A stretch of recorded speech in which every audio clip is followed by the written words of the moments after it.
Hey everybody, it's Ron from Pick Dawgz, and this is Ron's Bank Shop Breakdown. We're going to go over 3 Sweet 16 games for Thursday, March 23rd, 2023. Now, if you like what you see, make sure to give this video a big thumbs up and subscribe to our channel. Don't forget to put your college basketball picks in the comment section below. And if you're looking for my best bets, including my $15 Bank Shop best bet, you can find those at the Premium Picks tab at pickdawgz.com. Alrighty, let's get into it. Here are the games for Thursday in college hoops. First up, let's go to the late game between Gonzaga and UCLA. This one's going to be 9:45 Eastern. It'll be on CBS, and right now we see UCLA as a 2-point favorite. Total is at 145.5.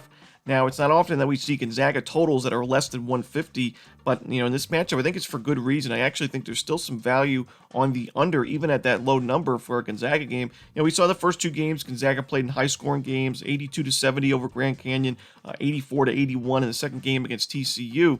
But UCLA is the second-best defense in the nation in terms of adjusted defensive efficiency. They like to slow things down defensively as well, 257th in average possession length defensively, a really strong perimeter defense, which is important. Gonzaga takes a ton of three-point jumpers, and they make them at a good rate, 10th in the nation in three-point percentage. So I think UCLA's defense actually matches up pretty well with Gonzaga offensively, but I also think Gonzaga's defense is underrated. Not enough is said about this Gonzaga defense.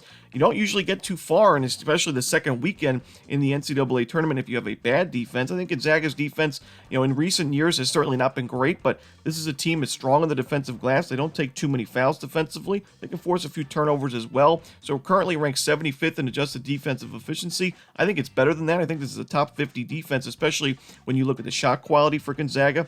So, UCLA likes to slow things down. They're missing some of their biggest scorers. It's guys like David Singleton are questionable for this game. He averages 9.1 points per game. We saw UCLA lose Jalen Clark for the rest of the season towards the end of the regular season. So I think we're going to see a low-scoring game, a defensive battle. I like the under in this one in Gonzaga-UCLA. Next up, we're going to see FAU and Tennessee. In this matchup in the Sweet 16, we're going to see a 9 o'clock Eastern start time. It'll be on TBS, and Tennessee is laying 5.5 points currently. Total is at 130.5. Now, Tennessee, we've seen mixed results from them in their true road game and neutral site games this season. At the beginning of the year, Tennessee played really well in those neutral site games in the non-conference tournament, but then we saw them struggle in the SEC play and true road games in the second half of the season. They didn't have a very good conference tournament in the SEC, losing to Missouri in the second game, 79-71. When you're the number 1 adjusted defensive efficiency team, you never want to give up that many points to any opponent. But I do think that FAU matches up pretty well with Tennessee on paper, and I do think that we see a low total at 130.5. Points are going to be at a premium. If you're going to give me 5.5 points, that's quite a bit for a Sweet 16 matchup with a low total and 2 strong defensive teams. So, valuable in my eyes. Where I saw Florida Atlantic really struggle against Fairleigh Dickinson, and the big reason why they didn't win that game by double digits or cover the number in the end was the guard play from Fairleigh Dickinson really being fast. Dimitri Roberts had an unbelievable game for Fairleigh Dickinson. He was one of the big reasons why they even had a chance to begin with. He scored 20 points. He had 7 defensive rebounds, 4 assists as well. He had a steal. He was just really sharp in that game. But I don't think Tennessee has that kind of player anymore, especially with the injury to Zakai Ziegler. He could be that type of player for the Vols in this matchup. But, Tennessee's going to be relying on that front court because of the injury to Ziegler. I think FAU matches up pretty well in the front court. You got a guy like Golden, 7'1", 240. Got a guy like Rosado, who's also been strong this season for FAU. FAU's also got a team full of guys like Janelle Davis that can shoot the 3 from anywhere on the court, guys that are 37% plus from perimeter this season. So I think FAU matches up pretty well with Tennessee, and I don't trust this team, in these neutral site games. We saw what they did in the NCAA tournament last year. We saw what they did in the SEC tournament this year. I think FAU can at least cover the number, maybe pull off another big upset, but give me the points here just in case with the FAU Owls.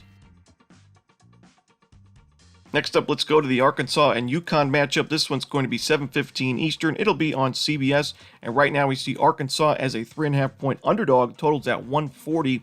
Now, I do think that this matchup's actually not too shabby for Arkansas. I think it's quite a favorable matchup. If you had to play, a tough team like UConn, at least we see the fact that UConn's backcourt's had issues taking care of the basketball this season. It's kind of been an issue from start to finish of this year, where UConn's ranked 234th in turnover percentage offensively.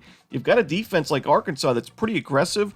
They're 15th in the nation in adjusted defensive efficiency, top 70 in turnover percentage defensively. They're a fast-paced defense that's going to go after the basketball and put a lot of pressure on UConn quite often in this game. I think that actually bodes well for the Razorbacks here defensively. And on the offensive side, this is still a pretty good shooting team and a team that's got gotten healthier as the season's gone on.